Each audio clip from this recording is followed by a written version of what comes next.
आम्ही मराठी मीडियममध्ये शिकलो, हो शिकलो. आमची मुलं इंग्रजी मीडियममध्ये शिकली, हो शिकली.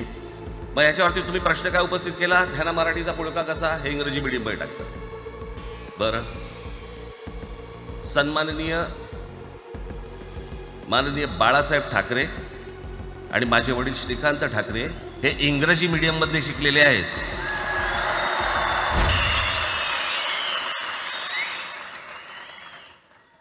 त्या मजाक वाटला काय?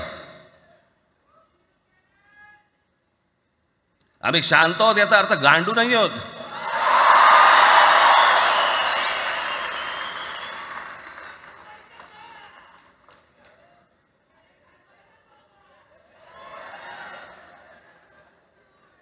काही अंगावरती लादायचा प्रयत्न करतात आणि मग आता माघार घेतली ना, मग माघार घेतली त्याचं काय करायचं? मग वेगळ्या ठिकाणी वळवा सगळं प्रकरण, वेगळ्या ठिकाणी. म्हणजे कुठे? ठाकरेंची मुलं इंग्रजी मीडियममध्ये शिकली, बरं मग पुढे? म्हणजे दादा भुसे मराठी मीडियममध्ये शिकून शिक्षण मंत्री झाले, देवेंद्र फडणवीस इंग्रजी मीडियममध्ये शिकून मुख्यमंत्री झाले.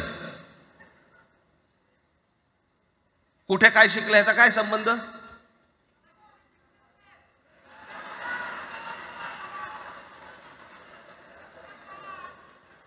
अहो, कोणाकोणाची मुलं इथे परदेशामध्ये शिकतायत, याद्या आहेत आमच्याकडे.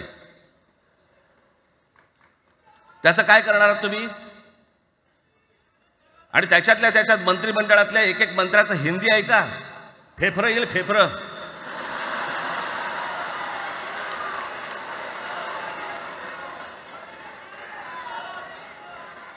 हे असले प्रश्न महाराष्ट्रातच विचारले जातात.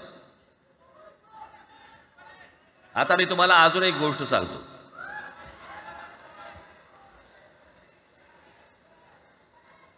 आम्ही मराठी मीडियममध्ये शिकलो, हो शिकलो. आमची मुलं इंग्रजी मीडियममध्ये शिकली, हो शिकली. मग याच्यावरती तुम्ही प्रश्न काय उपस्थित केला, ह्यांना मराठीचा पुळका कसा, हे इंग्रजी मीडियममध्ये टाकतात. बरं, सन्माननीय माननीय बाळासाहेब ठाकरे आणि माझे वडील श्रीकांत ठाकरे हे इंग्रजी मीडियममध्ये शिकलेले आहेत. या दोघांवरती तुम्ही मराठीबद्दल शंका घेऊ शकता का?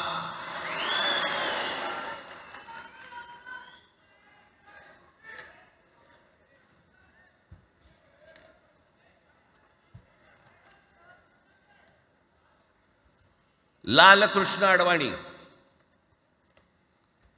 Saint Patrick high school Christian missionary स्कूलमध्ये शिकले. हिंदुत्वावर शंका घेऊ का त्यांच्या? कॉन्व्हेंट स्कूलमध्ये शिकलेले आहेत अडवाणी. दक्षिण भारतामध्ये बघा, तमिळच्या प्रश्नावरती, तेलुगूच्या प्रश्नावरती कडवटपणे समोर येऊन उभे राहतात. पण विचारते तर ना, तुमची मुलं कुठे शिकली आणि तुम्ही कुठे शिकलात?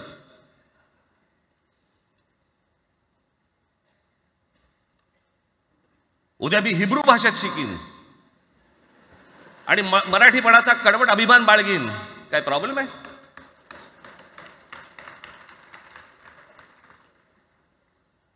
मी आता तुमच्याकडे दक्षिणेतले इंग्रजीमध्ये, मी अगदी थोडक्यात यादी आणली आहे. दक्षिण भारतातील इंग्रजी माध्यमात शिकलेले नेते आणि अभिनेते: Jayalalithaa Doveton English medium school, Stalin English medium school लायला, Kanimozhi presentation convent school, Udhayanidhi म्हणजे करुणानिधींचा नातू डॉन बॉस्को, चंद्रबाबू नायडू वडील इंग्लिश टीचर होते, शिक्षण इंग्रजी माध्यमात झालं, पवन कल्याण आंध्र उपमुख्यमंत्री, शिक्षण सेंट ॲन, नारा लोकेश NTRचा नातू चंद्रबाबूंचा मुलगा, Stanford school, Kamal Haasan Santhome high school, अभिनेता विक्रम मॉटफोर्ड स्कूल, अभिनेता Suriya English medium, AR Rahman आधी पद्मशेषाद्री बालभवन आणि नंतर मद्रास क्रिश्चनरी हायस्कूल.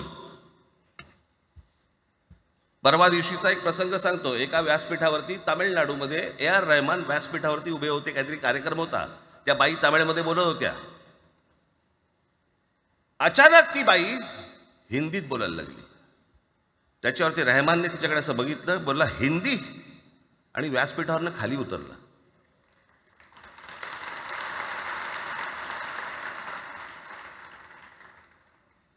तुमचा कडवटपणा हे तुम्ही शिक्षण कुठे घेतले याच्यावरती नसतो, तो कडवटपणा तुमच्या आतमध्ये असावा लागतो. म्हणजे बाळासाहेब इंग्रजी मीडियममध्ये शिकले, इंग्रजी वर्तमानपत्रामध्ये व्यंगचित्र काढायचे, पण मराठीचा अभिमान याच्या बाबतीत कधी तडजोड नाही केली.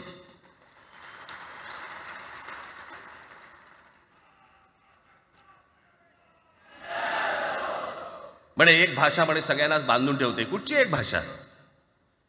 आजपर्यंत काय वाकडं झालं? म्हणजे आपल्या संरक्षण खात्यामध्ये घ्या, आपल्या संरक्षण खात्यामध्ये जेवढी रेजिमेंट्स आहेत, मी फक्त तुम्हाला नावं वाचून दाखवतो. मद्रास रेजिमेंट आहे, राजपुताना रायफल्स आहे, राजपूत रेजिमेंट आहे, डोगरा रेजिमेंट आहे, सीख रेजिमेंट आहे, जाट रेजिमेंट आहे, पॅराशूट रेजिमेंट आहे, पंजाब रेजिमेंट आहे, ग्रेनेडियर्स आहेत, सीख लाईट इन्फंट्री आहे, मराठा लाईट इन्फंट्री आहे, गढवाल रायफल्स आहे, कुमाऊ रेजिमेंट आहे, आसाम रेजिमेंट आहे, बिहार रेजिमेंट आहे, महार रेजिमेंट आहे, जम्मू काश्मीर रायफल्स आहे, जम्मू आणि काश्मीर लाईट इन्फंट्री आहे, नागा रेजिमेंट आहे, गोरखा रायफल्स आहे, गोरखा रायफल्स आहे, त्याच्यानंतर तुमचं लडाख स्काउट्स आहे, अरुणाचल स्काउट्स आहे, सिक्कीम स्काउट्स आहे. इतक्या राज्यांच्या आज आपल्या संरक्षण खात्यामध्ये लोक आहेत आणि इतक्या रेजिमेंट्स आहेत. शत्रू दिसला की एकत्र तुटून पडतात ना. भाषेचा प्रश्न येतो कुठे?